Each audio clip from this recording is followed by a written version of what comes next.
Welcome to the 10-Minute Bible Hour podcast. Right now, we're going through the entire Bible to understand it as one big, cohesive story. We're covering one book each day, and this one is about Jeremiah.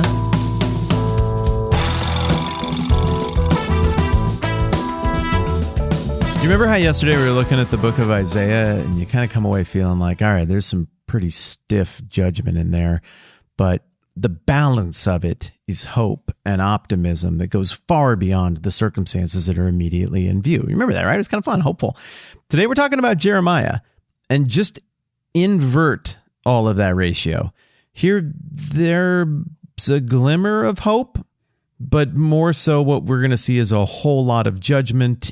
We're going to see one guy, Jeremiah, and his helper, his scribe, Baruch, who supports him and chronicles all of this stuff, pushing back against this tidal wave of foolishness and immorality and hostility from the people of Judah toward their God.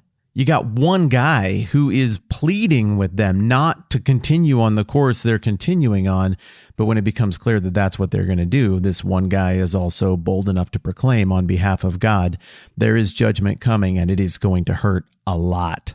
So Jeremiah is writing toward the very end in the closing years of the kingdom of Judah. That's the southern kingdom, the one that outlasted the northern kingdom, which you'll recall got defeated by Assyria.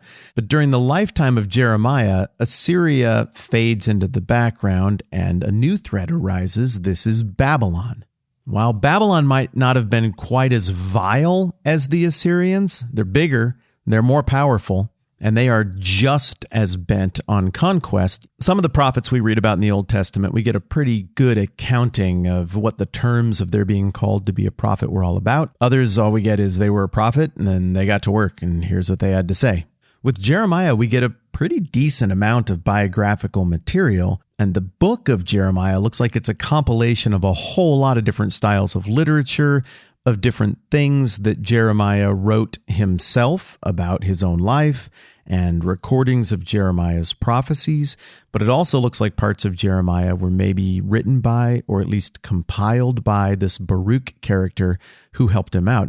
There's some pretty high drama and a lot of accounting of the persecution and difficulties Jeremiah goes through as he's continually there as a burr under the saddle of the kings he speaks to and the culture he's speaking to. Nobody really likes what he has to say because it is so withering and so loaded with a terrifying judgment. It's one of those deals where when things go off the rails as badly as they've gone in Jeremiah's context, and he says the thing that is true, even if people know it's true at that point, they're so married to the destructive stuff that got them where they are, that it takes a very exceptional person to admit it and repent and acknowledge that this truth teller is actually telling the truth.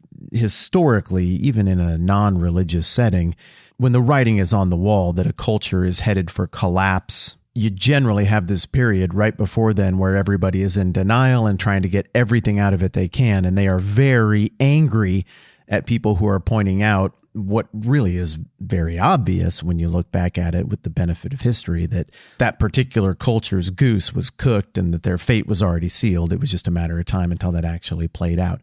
So that is the moment in the lifestyle of a kingdom, a people group, a culture that Jeremiah is writing into, that he's speaking into, and it's just not a lot of fun. It's not going to make him a popular character. And so in the early going here, the most basic message of Jeremiah is there was a covenant between you, God's chosen people, and God, and you have not held up your end of the bargain, and God is now going to hold up his end of that conditional bargain, which means you are going to receive judgment, and it's going to hurt.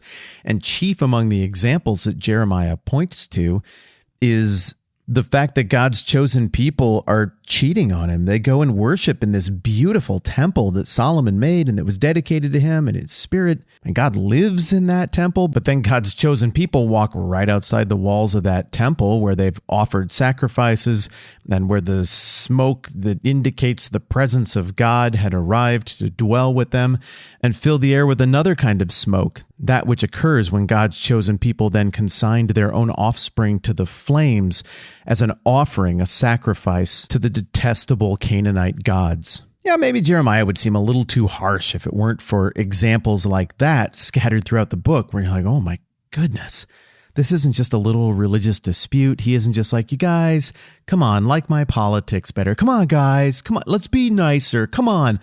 No, he's talking about something that is fundamentally 100% entirely wickedly evil, backwards from what things are supposed to look like for these people in their relationship with God and in honoring the law of God. He goes on to use the imagery of drinking from a cup of judgment, and that cup of judgment is reflected in the power of Babylon. That's going to be God's chosen instrument. The attentive reader to the Gospels will note that Jesus talks about this cup and how the disciples, they weren't ready to drink from this cup. And they're like, no, totally we are.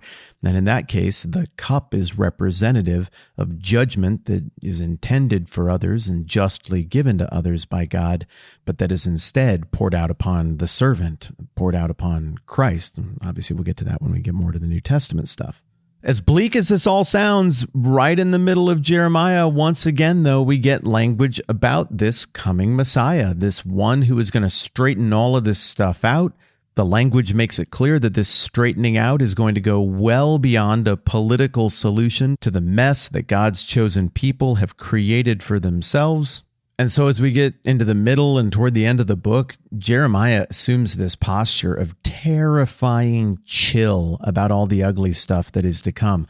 After pronouncing judgment, he calmly explains that this is inevitable, this is going to happen, Babylon is coming, and then he even spells out for them how this judgment is part of God's redemptive plan and tells these future exiles how to live after they get taken. And that's where we get that famous Jeremiah 29:11 passage that people often get tattooed on themselves or stencil on the walls of their living rooms, where it famously says, "For I know the plans I have for you, declares the Lord, plans for welfare and not for evil, to give you a future and a hope." That well-known promise comes immediately on the heels of this. "For thus says the Lord, when 70 years are completed for Babylon, I will visit you and I will fulfill to you my promise and bring you back to this place." And then you get the famous words about plans to prosper you and not to harm you. And then it says, "Then you will call upon me and come and pray to me, and I will hear you. You will seek me and find me when you seek me with all your heart." And so there's this calm, rational, tender reassurance, almost like a dad. Look, I know not everybody spanks their kids. I got no judgment for that one way or the other. I got spankings when I was a kid, and my calm, rational dad, who was pretty dang gentle with those spankings when I was little, would sit there with his hand on my butt, and he'd be like, "Son, I love you. Here's exactly what's going to happen. Here's why this is not going to be as hard as I can spank. Here's what you're going to take from this. Here's what's going to happen as soon as we're done with this spanking." And I remember the emotion of that, which was both terror, but also real genuine reassurance of my father's love and clarity on why this was occurring and what I was to take from it. That feels like the tone we're getting right here, even if the example I chose to liken it to might offend a few modern sensibilities. Well, then the last chunk of the book, it flips around, and lest anybody would be like, well, I guess God also really must like the Babylonians and favor them. There must be something good about them that we should probably imitate. Nope. Now we get a declaration of judgment against Babylon from Jeremiah, making it clear that Babylon is nothing more than the clumsy, stupid instrument that is deftly wielded in the hands of God to bring about this judgment. But there will also be a judgment against Babylon that is coming. And of course, that judgment turns out to come in the form of another nation that God wields deftly, that being the Persian Empire under Cyrus the Great, who we've talked about a whole bunch. The book wraps up almost blow for blow with the events of the end of 2 Kings, with the failures of the last kings of Judah of the south, and the arrival of Nebuchadnezzar and the exile. So within the book of Jeremiah itself, it's not like it's just hanging out there like, did it work out? Was Jeremiah right? No. Within the book of Jeremiah itself, it's made clear it was right.